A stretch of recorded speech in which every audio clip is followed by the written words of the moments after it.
वृंदावन में मीरा की भक्ति लता की सुगंध चंदन की तरह चारों दिशाओं में व्याप्त हो रही थी। जय श्री राधे की द्वार पर पुकार सुनते ही केसर उपस्थित हुई। पधारे भगवन। सत्संग कक्ष में बैठी मीरा आहट सुन उठ खड़ी हुई। देखती हैं कि साधारण नागरिक वेश में दो भव्य पुरुष अभिवादन कर रहे हैं। मीरा ने उत्तर में हाथ जोड़कर सिर झुकाया और आसन पर विराजने के लिए अनुरोध किया। उनमें से एक युवक ने विनम्रता पूर्वक कहा, सुयश सुनकर श्रवण कृतार्थ हेतु सेवा में उपस्थित हुए हैं। मीरा ने बोलने वाले की तरफ देखा तो दाहिने हाथ पर बंधी तर्जनी पर दृष्टि रुकी।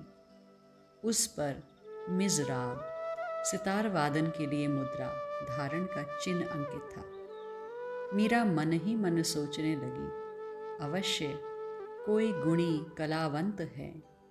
उससे थोड़ा पीछे की ओर एक 22 वर्ष का युवक अत्यंत साधारण वेशभूषा में होने पर भी उसकी दृष्टि और मुख मुद्रा से झलकता रौबे हुकूमत उसे विशिष्ट बनाए दे रहा था।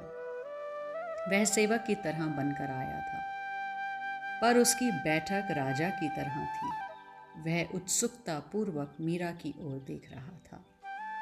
मीरा ने अतिशय विनम्रता से मुस्कुराते हुए कहा, सुयश तो भगवान का अथवा उनके अनन्य प्रेमी जनों का ही श्रवण योग्य होता है भाई।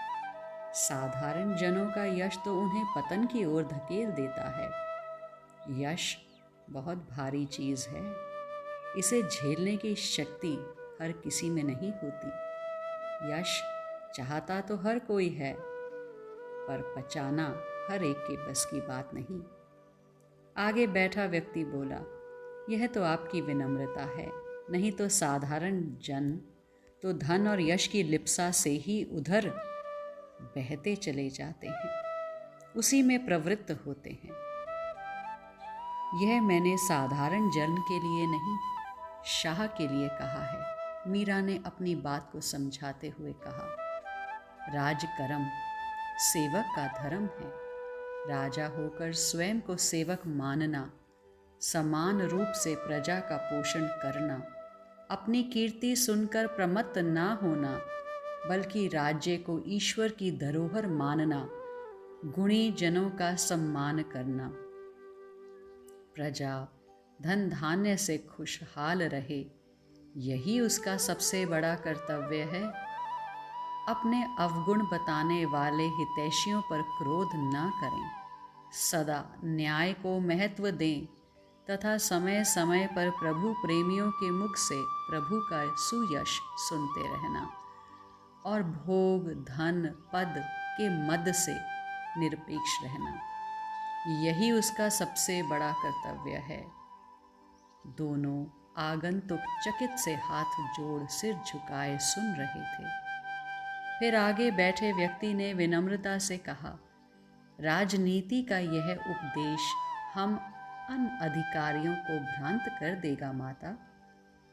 हरि यशगान सुनने की अभिलाषा ही श्री चरणों में खींच लाई है हमें। मीरा ने मुस्कुराते हुए कहा, प्रभु किसके द्वारा क्या कहलवाना चाहते हैं, यह हम कैसे जान सकते हैं। सत्य तो यह है कि दाता केवल एक है, बाकी तो सब भिखारी हैं, चाहे तो राजा हो या कृषक। पुनः पद सुनने की प्रार्थना पर मीरा ने एक तारा उठाया। चमेली ढोलक और केसर मंजीरे बजाने लगी। मन रे परसी हरि के चरण, सुभग सुशीतल कवल कोमल त्रिविध उज्जता हरण। दोनों झूम झूम गए, आंखें झरने लगी। संगीत में ऐसा आनंद भी होता है, यह दोनों अतिथियों के लिए नया अनुभव था। मीरा ने आगे बैठे व्यक्ति से गाने का आग्रह किया। वे चौंक कर बोले, मैं सरकार? मीरा बोली, वाणी की सार्थकता तो हरि गुणगान में ही है। जग रिझाए क्या मिले थोथा धान पुआल, हरि रिझाए हरि मिले खाली रहे न कुठाल। मीरा ने सहजता से कहा, देखिए, कोई भी गुण अगर उस प्रभु से जुड़ जाए तो उसमें स्वाभाविक मधुरता आ जाती है। जग को अपने गुण को रिझाने से क्या मिलेगा? धन धान्य, और हरि को रिझाने से तो स्वयं हरि ही प्राप्त हो जाएंगे। मीरा के निवेदन पर उस व्यक्ति ने मीरा का ही एक पद गाया। तार झनकृत करते हुए उसने आंखें बंद करके गाना आरंभ किया। रागों के कठिन उतार चढ़ाव तो मानो उनके सधे हुए कंठ का सरल खेल ही हो। धन्य धन्य मीरा के मुख से निकला। आगंतुक ने संकोच से सिर नीचे झुकाते हुए कहा, धन्य तो आप हैं सरकार, हम तो विषय के कीड़े हैं। मीरा ने अतिथि के गान से आनंदित होकर कहा, सो कुछ नहीं, प्रभु ने आपको विशेष संपदा से नवाजा है। जिसको उस प्रभु ने जो दिया है उसी से उसकी सेवा की जाए तो उस गुण की भी सार्थकता है। उस व्यक्ति ने पुनः निवेदन करते हुए कहा, कृपा मेहरबानी होगी यदि एक पद इस गुस्ताखी के लिए माफ़ी बख्शें। कहते हुए आंखों से आंसू ढलक पड़े। मीरा ने पुनः आलाप ले ठाकुर जी की शरणागत वत्सलता का एक करुणापूर्ण पद आरंभ किया। सुनिया हरि अधम उदाहरण भव भय तारण, गज डूबता अरज सुन धाया मंगल कष्ट निवारण। द्रुपद सुतासो चीर बढ़ायो दुशासन मद मारण, प्रहलाद री प्रतिज्ञा राखी हिरण्याकुश उदारण विदारण। ऋषि पत्नी कृपा पाई विप्र सुदामा विपद निवारण। मीरारी प्रभु अर्जी म्हारो अब अबेर किण कारण किण कारण।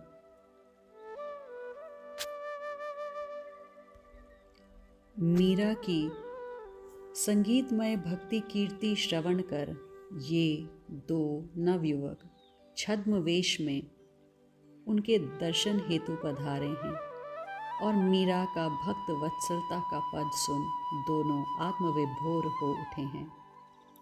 भजन संपूर्ण होने पर अतिथि ने दर्शन की इच्छा व्यक्त करते हुए विनम्रता से पूछा, प्रभु श्री गिरधर गोपाल के दर्शन हो जाते यदि अनधिकारी ना समझा जाए तो। मीरा ने कहा, संगीताचार्य जी, मानव तन की प्राप्ति ही उसका सबसे बड़ा अधिकार है, सबसे बड़ी पात्रता है। अन्य पात्रताएं हों या कि ना हों, जीवन जैसा है, जिस समय है, भगवत प्राप्ति का अधिकारी है। अब वह ही ना चाहे तो यह अलग बात है। एक और उत्सुकता भरा प्रश्न किया, क्या चाहते ही मानव को प्रभु दर्शन हो सकते हैं? मीरा ने उत्तर दिया, हाँ, क्यों नहीं। एक यह ही तो मनुष्य के बस में है, अन्य सभी कुछ तो प्रारब्ध के हाथ में है। जैसे मनुष्य धन, नारी, पुत्र, यश चाहता है, वैसे ही यदि हरि दर्शन चाहे तो उसकी अन्य चाहे तो प्रारब्ध के हाथों कुचली जा सकती हैं। किंतु इस चाह को कुचलने वाला यदि वह मनुष्य स्वयं ना हो तो महाकाल भी ऐसी हिम्मत नहीं कर सकते। मीरा उठ खड़ी हुई, पधारें, दर्शन कर लें। मंदिर कक्ष में जाकर उन्होंने प्रभु के दर्शन किए। शाह ने अपने खीसे में से हीरे की बहुमूल्य कंठी निकाली और आगे बढ़कर प्रभु को अर्पण करने लगे। तभी मीरा बोल पड़ी, नहीं शाह, यह तो प्रजा का धन है, इसे उन्हीं दरिद्र नारायण की सेवा में लगाइए। जिस राज्य की प्रजा सुखी हो उस राज्य का नाश कभी नहीं होता। आप उदारता और नीति पूर्वक प्रजा पालन करें। ठाकुर तो बस भाव के ही भूखे हैं, इन्हें तो बस भाव से ही संतुष्टि हो जाती है। युवक ने डबडबाई आंखों से उनकी ओर देखा और हाथ की कंठी गिरधर के चरणों में रख दी। प्रसाद चरणामृत ले लेने के पश्चात प्रणाम करके चलने को उद्यत होते हुए प्रौढ़ व्यक्ति ने पूछा, आज्ञा हो तो एक अर्ज करूं?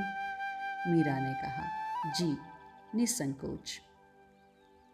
व्यक्ति ने सकुचाते हुए पूछा, आपने अभी इनको शाह कहकर बुलाया और मुझे संगीताचार्य। मीरा ने मुस्कुराते हुए पूछा, तो क्या ये इस देश की शासक और आप इनके दरबारी गायक नहीं? धृष्टता क्षमा करें सरकार, मैं तो यह जानना चाहता था कि यह रहस्य आपको कैसे ज्ञात हुआ। हम तो दोनों ही छद्म वेश में हैं और हमारे अतिरिक्त कोई तीसरा व्यक्ति इसकी जानकारी भी नहीं रखता। मीरा ने धीरे से हल्के स्वर में कहा, मेरे भीतर भी तो कोई बसता है। बस इतने शब्द कानों में पड़ते ही दोनों शरविद पशुओं की भांति मीरा के चरणों में गिर पड़े।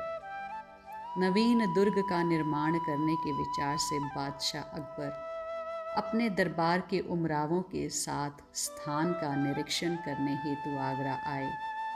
वहीं मीरा की प्रशस्ति सुनी, उनके रूप, वैराग्य, पद गायन के बारे में सुना।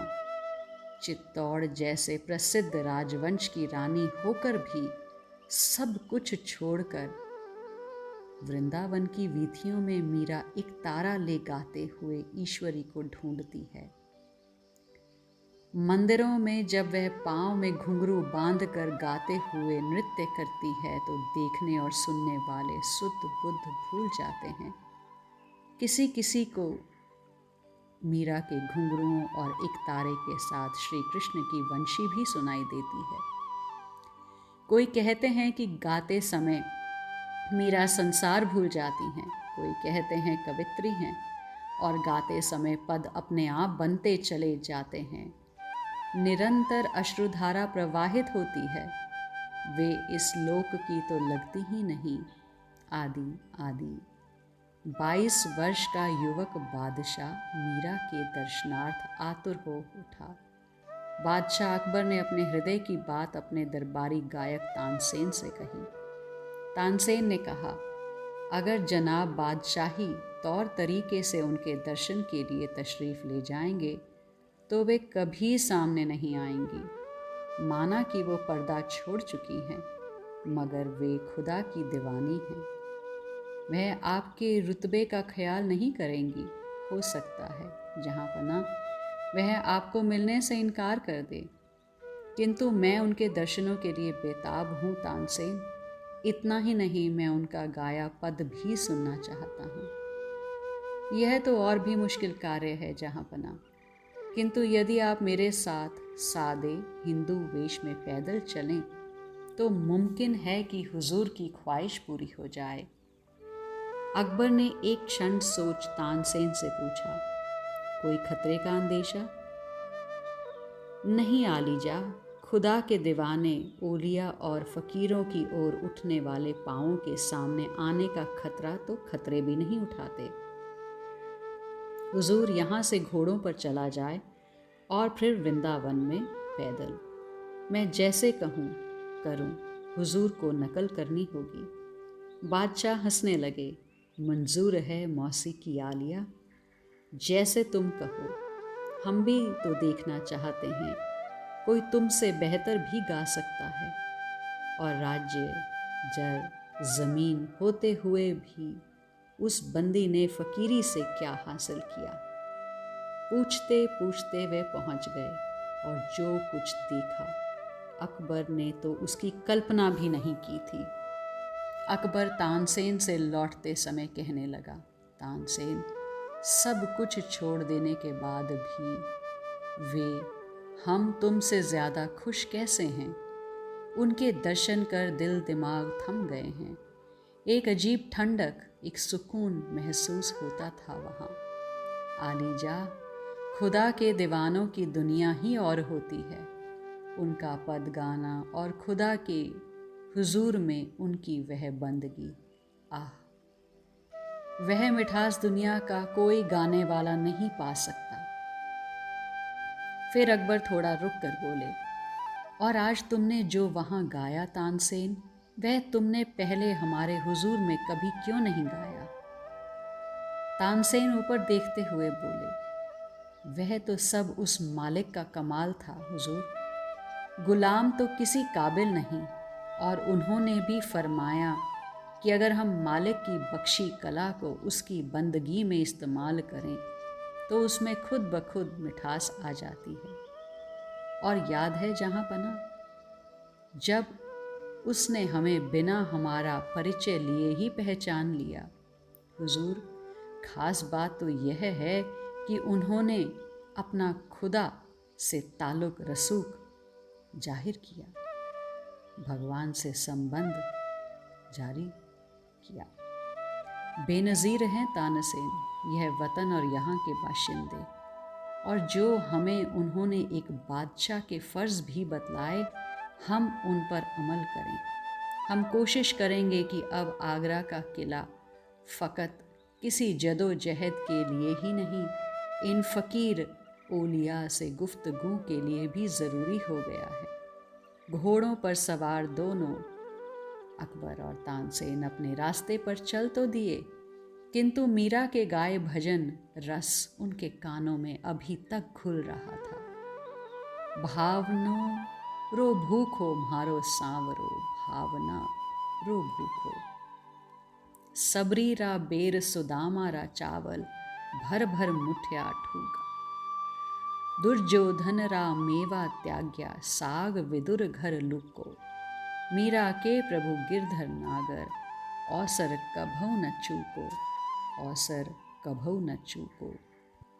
आज के लिए इतना ही, शेष आगे।